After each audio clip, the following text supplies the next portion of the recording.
Welcome to our channel. இந்த வீடியோவில் TNTET exam paper 1 and paper 2 prepare பண்ணவங்களுக்கான சமூக அறிவியல் வினாக்கள் பார்க்க போகிறோம்.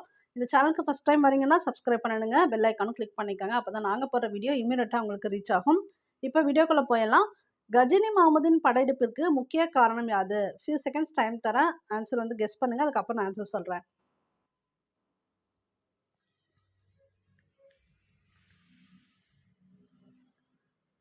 இந்தியாவின் செல்வத்தை கொள்ளையடிப்பது. கஜினி மஹமூதோட படையெடுப்பிற்கு முக்கிய காரணம் இந்தியாவின் செல்வத்தை கொள்ளையடிப்பது. கீழ்கண்டவற்றுள் எது சரியான இணை அல்ல?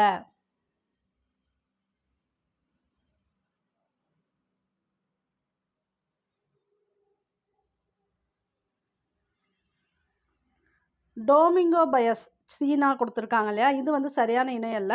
பட் மற்ற சரியானது எல்லாமே பார்த்துக்கங்க, உங்களுக்கு அடுத்து கூட கேட்கலாம். Ibn Battuta Morocco, Abdul Razzaq பாரசீகம், நிக்கிடின் ரஷ்யா. கேந்திரம் என்னும் கோட்பாடு எந்த காலத்தில் தோன்றியது? ஆக்சுவலாக இது வந்து ப்ரீவியஸ் இயர்ல ஸ்டார் கொஸ்டின். கீழ்கண்டவற்றுள் எது தவறாக பொருத்தப்பட்டுள்ளது?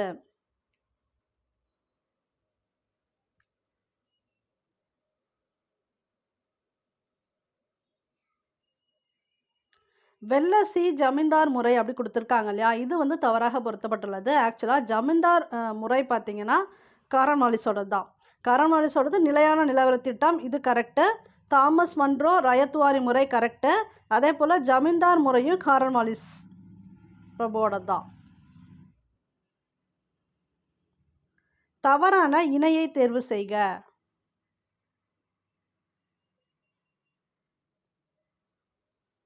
டைரெக்டாக அப்படியே இருக்கும், A1 B2 C3 D4ன்னு.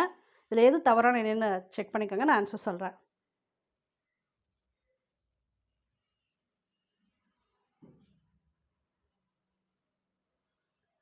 இதுதான் தவறான இணை, C3 தான். தனதேவன் ஐஹோலை கல்வெட்டு கொடுத்துருக்காங்க இல்லையா, தனதேவன் வந்து அயோத்தி கல்வெட்டு சமஸ்கிருத மொழியில் எழுதியிருக்கப்பட்டிருக்கும். இது வந்து அயோத்தி கல்வெட்டு, அயோத்தியில் இருக்கக்கூடியது கல்வெட்டு தனதேவனோடது. காரவேலர் ஹதிகும்பா கல்வெட்டு கரெக்டு. ருத்ரதாமன் கிர்னார் கல்வெட்டு, இந்த சமுத்திரகுப்தர் அடிக்கடி கேட்பாங்க. அலகாபாத் தூண் கல்வெட்டு சமுத்திரகுப்தர்.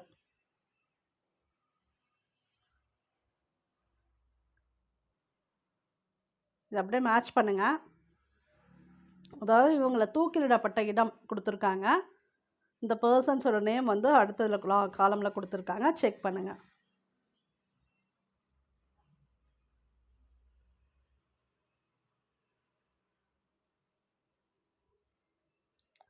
ஸோ இதற்கான விடை பி வரும்.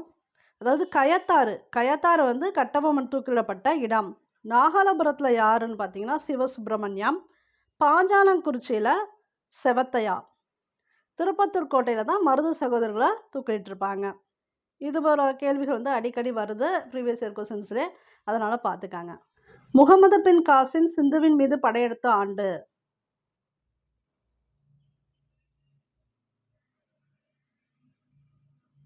(712). விரிவடைந்து வரும் அலாவுதீன் கில்ஜியின் இரண்டாவது வலிமை வாய்ந்த இடம்?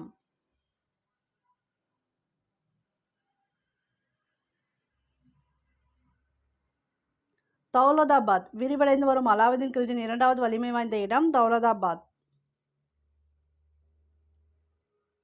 ரிக் வேத கால மக்களால் பயிரிடப்பட்ட யவம் என்பது என்ன? எந்த கிராப் யவம் அப்படின்னா? அப்போ எந்த வேத கால மக்களால் வந்து யவம் பயிரிடப்பட்டது அப்படின்னு கேட்கலாம். ரிக் வேத கால மக்கள்.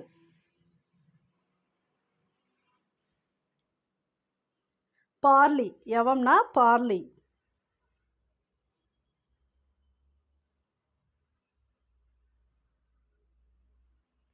டேஷ் கன்ஃபியூசியஸ் காலத்திற்கு முந்தைய தத்துவ ஞானிகளில் தலை சிறந்தவர். இவரை விட 53 வயது மூத்தவர். இது மூத்தவர்.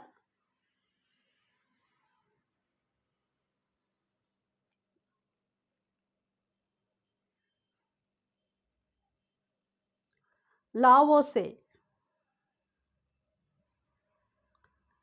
கீழ்கண்டவைகளில் எந்த வாக்கியம் தவறானது?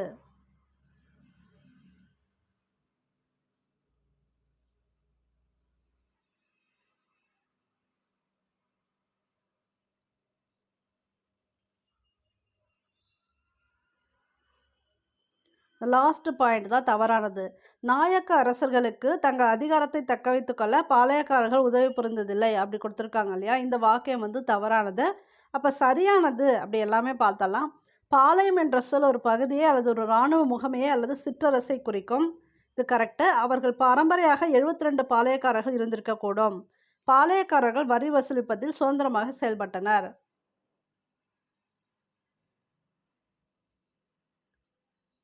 இது மேட்ச் பண்ணுங்க.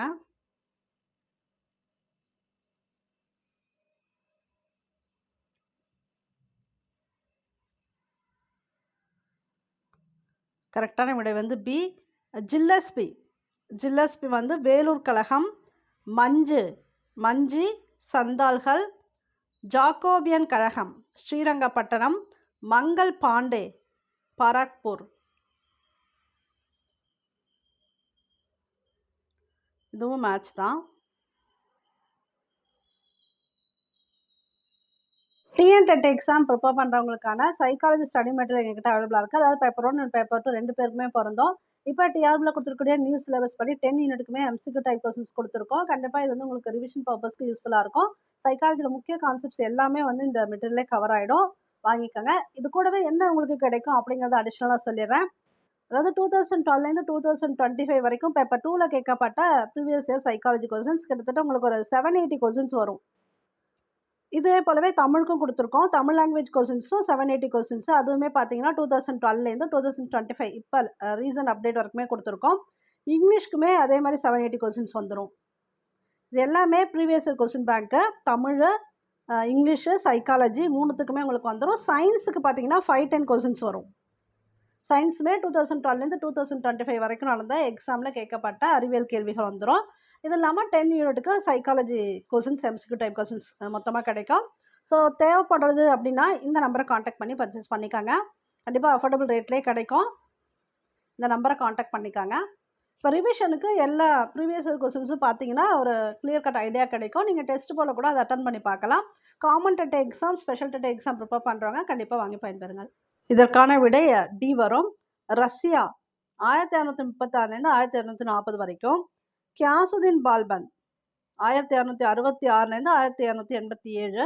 ஜலாலுதீன் கில்ஜி எப்போனா 1290லேருந்து 1320 வரைக்கும். அலாவுதீன் கில்ஜி அடுத்தது 1294லேருந்து 1316. கீழ்கண்டவற்றுள் தவறாக பொருந்துள்ளது எது?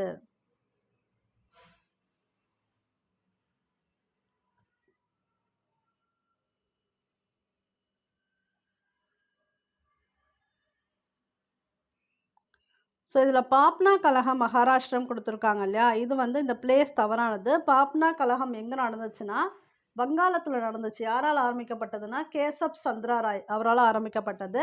வங்காளத்தில் நடைபெற்றது தான் பாப்னா கழகம். மற்றதெல்லாம் சரியாக இருக்குது, அப்படியே பார்த்தலாம். மாப்ளா கிளர்ச்சி கேரளாவில், பர்தோலி சத்தியாகிரகம் குஜராத், சம்பரான் சத்தியாகிரகம் பீகார். இது பார்த்துக்கோங்க, சம்பரான் சத்தியாகிரகம் பீகார்.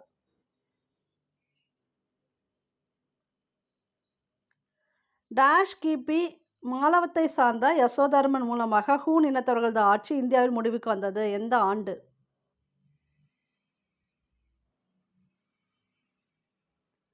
528 வந்து மாலவத்தை சார்ந்த யசோதர்மன் மூலமாக ஹூன் இனத்தவர்களது ஆட்சி இந்தியாவில் முடிவுக்கு வந்தது.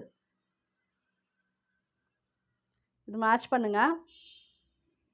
இது போல் வந்து உங்களுக்கு நிறைய லெசனில் வந்திருக்கும். இந்த மேட்ச் எல்லாமே பார்த்துக்கோங்க. இது போல் கேள்விகள் வந்து கேட்கலாம். இதற்கான விடை பார்த்தலாம். பேஷ்வா அப்படின்னா பிரதம மந்திரி அப்படிங்கிற அர்த்தம். பேஷ்வானா பிரதம மந்திரி. அமத்யா நிதி அமைச்சர். வாக்கிய நாவிஸ் மந்திரியோட வாக்கியம் ரொம்ப முக்கியம் அமைச்சருக்கு அப்படின்னு ஞாபகம் வச்சுக்கலாம். வாக்கிய நாவிஸ் மந்திரி. சச்சிவ் உள்துறை செயலர். முதன்மை ஆதாரங்கள் என அழைக்கப்படுபவை.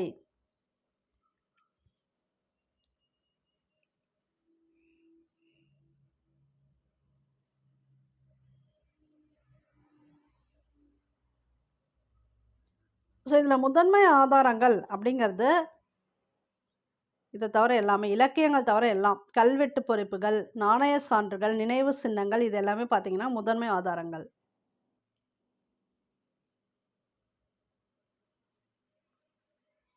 எந்த டில்லி சுல்தானிய ஆட்சியாளர் முதலில் ஜஸ்யா வரியை முஸ்லிம் அல்லாத மக்களிடம் வசூலித்தார்?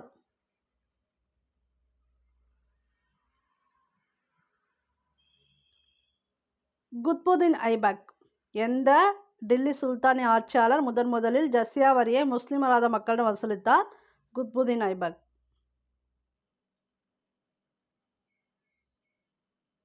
பின்வருவனவற்றில் சரியான கூற்றினை கண்டுபிடிக்கவும். ஏ ஷெர்ஷா பெருமளவில் நற்தொண்டுகளை செய்தார், ஆதரவற்றோருக்கு கருவூலத்திலிருந்து உதவித்தொகை வழங்கினார். பி அக்பர் தனது மிகப்பெரிய படையெடுப்புகளின் மூலமாக மாபெரும் பேரரசிற்கு அடித்தளமிட்டார்.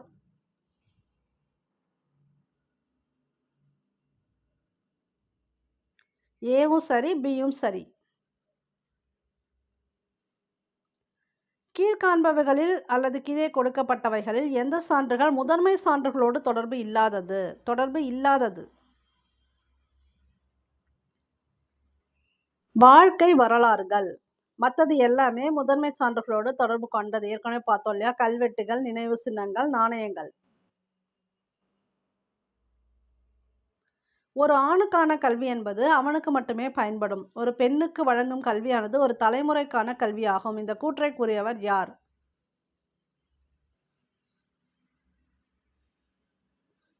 மகாத்மா காந்தி. இதுவே பார்த்தீங்கன்னா பாரதிதாசன் கொஞ்சம் வித்தியாசமாக சொல்லியிருப்பாங்க. ஒரு ஆணுக்கான கல்விங்கிறது அவனுக்கு மட்டும் பயன்படும், ஆனால் ஒரு பெண்ணுக்கான கல்விங்கிறது அந்த குடும்பமே கல்வி பெற்றதுக்கு சமம் அப்படின்னு பாரதிதாசன் சொல்லியிருப்பாரு. நீதித்துறையானது அரசாங்கத்தின் டேஷ் உறுப்புகளில் ஒன்று. எத்தனை உறுப்புகள்ல ஒன்று நீதித்துறை? முக்கியமான 3 உறுப்புகள் உண்டு. அந்த 3 உறுப்புகள்ல ஒன்று தான் நீதித்துறை. முகவுரை பற்றிய சரியான தொடர்பு எது? முகவுரையில் எந்த ஆர்டரில் கரெக்டாக இருக்கும் அதை பாருங்க.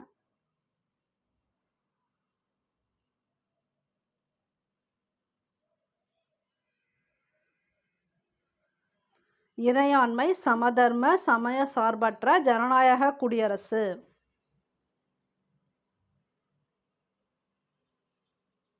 புதுடில்லியில் உள்ள இந்திய வெளிநாட்டு சேவை பயிற்சி நிறுவனம் எந்த ஆண்டு நிறுவப்பட்டது?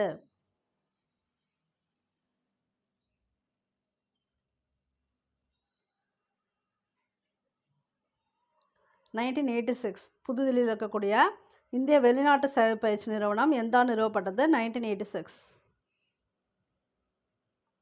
1995ஆம் ஆண்டு 4வது உலக மகளிர் மாநாடு நடைபெற்ற இடம்?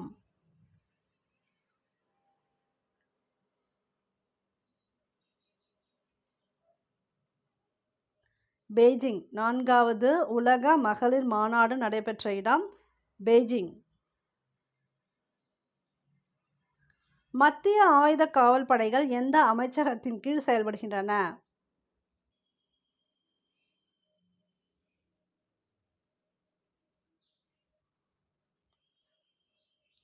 உள்துறை அமைச்சகம்.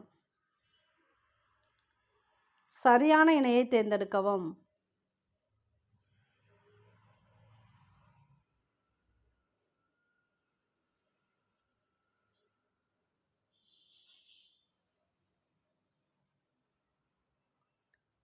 அசோக சக்கரத்தில் 24 ஆரங்கள் இருக்கு அப்படிங்கிறது சரியானது.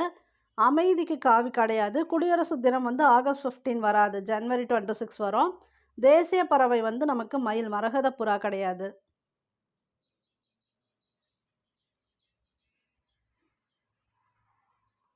கூற்று ஏ இந்திய அரசியலமைப்பு சுதந்திரமாக செயல்பட தேர்தல் ஆணையத்திற்கு வழிவகை செய்கிறது. காரணம், இது நாட்டில் சுதந்திரமான நியாயமான தேர்தலை நடத்த உறுதி செய்கிறது.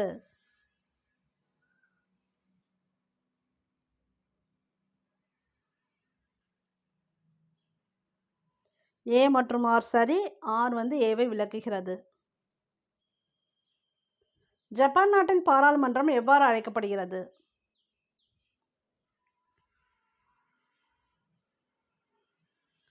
டயட். ஜப்பான் நாட்டின் பாராளுமன்றம் அழைக்கப்படக்கூடிய நேம் டயட். ஜப்பான் மக்கள் எல்லாமே ரொம்ப ஒல்லியாக அப்படி தான் இருப்பாங்க. டயட்டில் இருக்காங்க அப்படின்னு ஞாபகம் வச்சுக்காங்க, ஈஸியாக ஞாபகம் வரும். எதிர்க்கட்சி தலைவருக்கு வழங்கப்படும் அந்தஸ்து.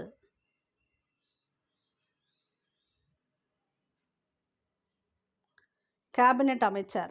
தொழில் வளர்ச்சியில் பங்கு கொள்ளாத அமைப்பு எது?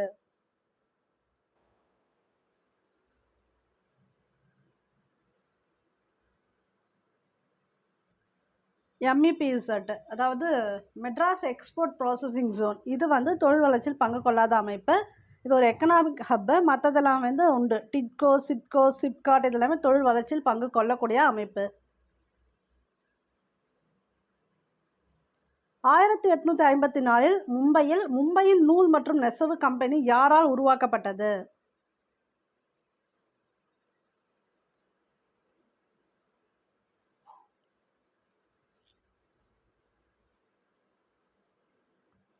KGN டாபர். வருடத்தின் சில காலங்களில் மட்டும் நிலவும் வேலையின்மையை எவ்வாறு அழைக்கிறோம்?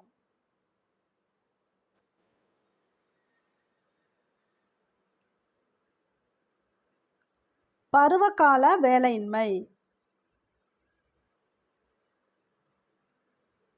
எந்த வரி விதிப்பு கோட்பாட்டில் பொருளாதாரத்தில் ஏற்படும் அனைத்து வீண் செலவுகள் தவிர்க்கப்படும்? இந்த கேள்விக்கு வந்து 2 ஆன்சர் ஃபைனல் படி கொடுத்துருக்காங்க. அதாவது வசதி விதி, சிக்கன விதி.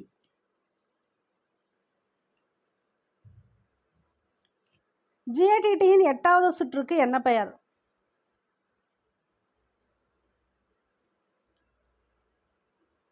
உருகுவே சுற்று.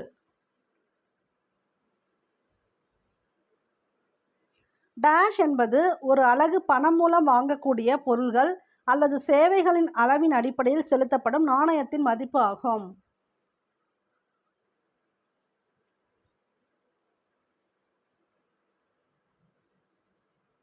வாங்கும் திறன் என்பது ஒரு அலகு பணம் மூலம் வாங்கக்கூடிய பொருள்கள் அல்லது சேவைகளின் அளவின் அடிப்படையில் செலுத்தப்படும் நாணயத்தின் மதிப்பு.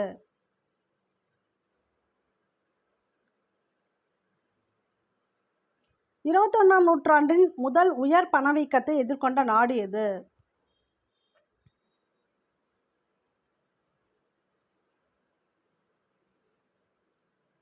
ஜிம்பாப்வே. ஜவஹர்லால் நேரு தேசிய நகர்ப்புற மறுசீரமைப்பு திட்டம் மற்றும் தேசிய ஊரக நலத்திட்டம் ஆகியவை அறிமுகப்படுத்தப்பட்ட ஆண்டு எது?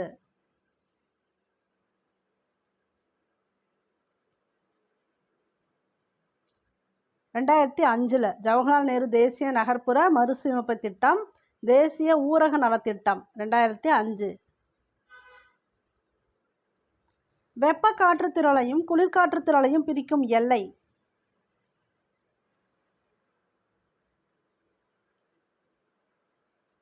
இதுக்கு பேர் வளிமுகம். கடற்கரையிலிருந்து கடலை நோக்கி காணப்படும் நீரில் மூழ்கியுள்ள கண்டங்களின் விளிம்பு பகுதி.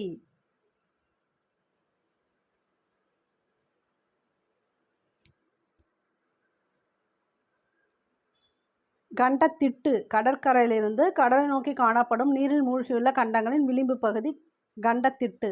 எந்த தீர்க்க கோட்டினை ஆதாரமாக கொண்டு இந்திய திட்ட நேரம் கணக்கிடப்படுகிறது?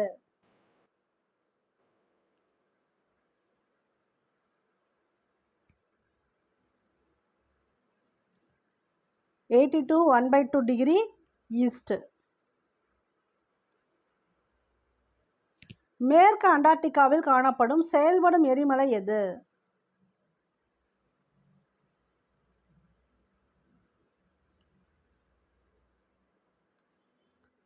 Mount Erebus.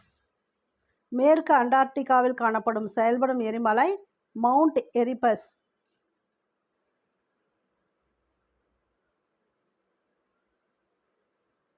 கிரீன்விச் தீர்க்கக்கோட்டில் நண்பகல் 12 மணி என்றால் அங்கிருந்து கிழக்கு தீர்க்கம் ஒரு பாகையில் டேஷ் மணி எனவும் மேற்கு தீர்க்கம் ஒரு பாகையில் டேஷ் மணியாகவும் இருக்கும். டெப்த்தாக இருக்குது. டேரெக்டாக ஆன்சர் பார்த்தலாம். 12:04 PM மற்றும் 11:56 AM.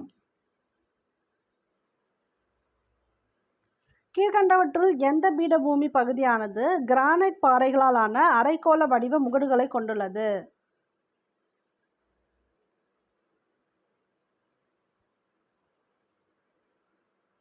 கர்நாடக பீடபூமி.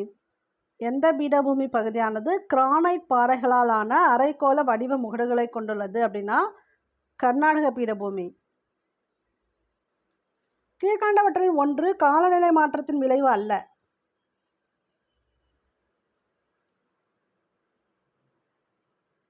மழை அதிகரித்தல். மழை அதிகரிக்கிறதுக்கும் இதுக்கும் சம்மந்தம் இல்லை, ஆனால் மற்றதுக்கெலாம் உண்டு. வெப்பநிலை அதிகரிக்கிறது, கடல் மட்டம் உயருதல், பனியற்ற பருவம் நீளுதல், இதெல்லாம் காலநிலை மாற்றத்தின் விளைவு தான். கிரீன்விச் திட்ட நேரத்திற்கும் இந்தியாவின் திட்ட நேரத்திற்கும் உள்ள நேர இடைவெளி எவ்வளவு? டிஃபரன்ஸு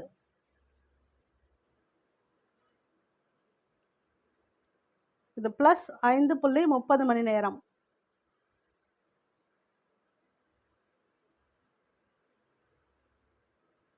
வட அரைக்கோளத்தின் பெரிய பரப்புகளை குறிக்க உதவும் கோட்டு சட்டம்.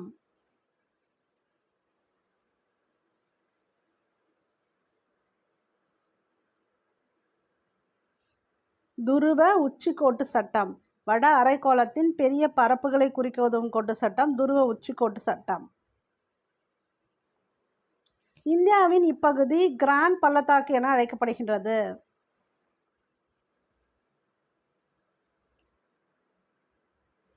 கண்டிகோட்டா. எந்த பகுதி வந்து கிராண்ட் பள்ளத்தாக்கு அப்படின்னா கண்டிகோட்டா. இது மேட்ச் பண்ணுங்க.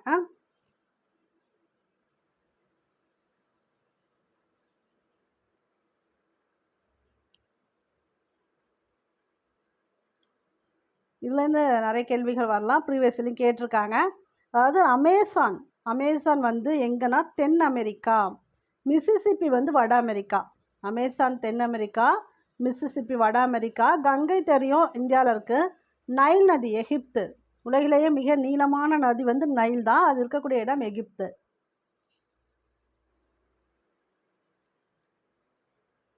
புயல் இல்லாத சூழலில் அலையின் தாக்கத்திற்கு உட்பட்ட கடற்கரையின் பகுதி டேஷ் எனப்படும்.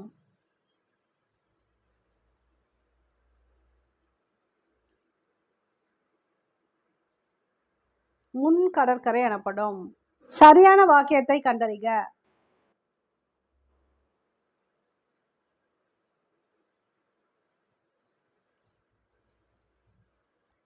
ஆப்பிரிக்காவின் மத்திய பீடபூமியில் மசாய் மக்கள் காணப்படுகின்றனர்.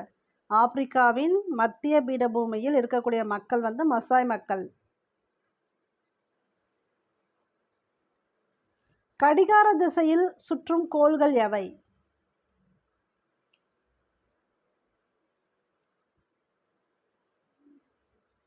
வெள்ளியும் யுரேனஸும். கடிகார திசைனா இப்படி சுற்றக்கூடியது வெள்ளி மற்றும் யுரேனஸ். கீழ்காணும் எந்த ஒரு பகுதி 4 மணி மழைப்பகுதி என அழைக்கப்படுகிறது?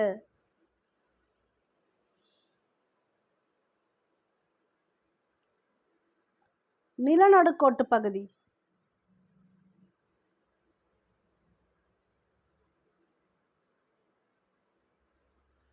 மிதமான மக்கள் அடர்த்தி கொண்ட பகுதிகளை உள்ளடக்கியவைகளை தெரிவு செய்க.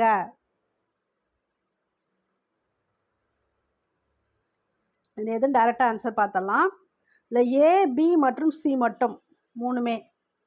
அதாவது அமெரிக்க ஐக்கிய நாட்டின் மத்திய பகுதி, வெப்பமண்டல மேற்கு ஆப்பிரிக்கா, ரஷ்யாவின் மேற்கு பகுதி மற்றும் கிழக்கு ஐரோப்பா.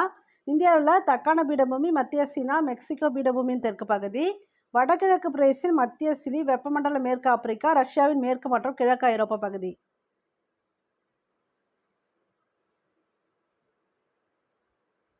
பின்வருவனவற்றை பொருத்தி சரியான விடையை எழுதுக.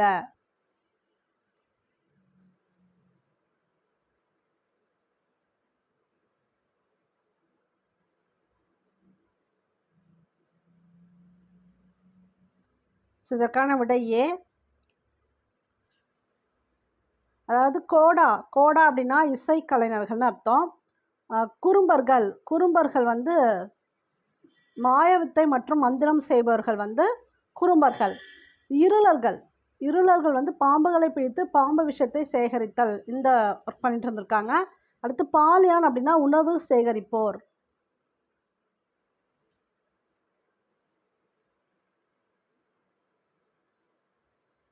கீழ்கண்டவற்றுள் எது சரியானது அல்ல?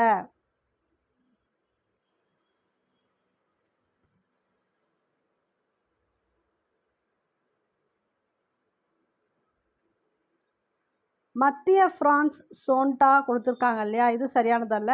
மற்றதெல்லாம் கரெக்டு. இந்தியா லூ, ராக்கிமலை சினூக், மத்திய ஆப்பிரிக்கா ஹர்மாட்டன். சிந்து நதியின் மிகப்பெரிய துணையாறு எது?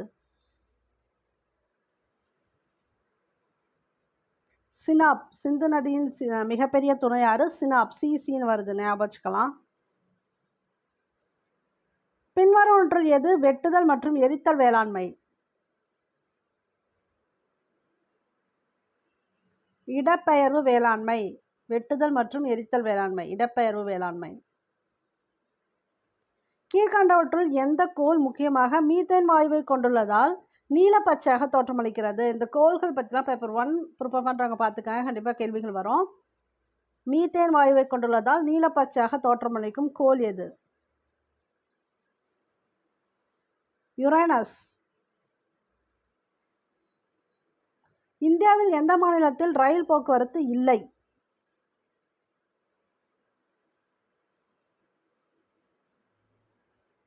மேகாலயாவில் ரயில் போக்குவரத்து இல்லை. ஓகே, இந்த 60 கேள்விகளுக்கு நீங்கள் எவ்வளோ மார்க்ஸ் ஸ்கோர் பண்ணீங்க அப்படிங்கிறத கமெண்ட் பாக்ஸில் கொடுங்க. இந்த வீடியோ பிடிச்சிருந்தா ஜஸ்ட் லைக் பண்ணுங்கள், ஷேர் பண்ணுங்கள், கமெண்ட் பண்ணுங்கள்.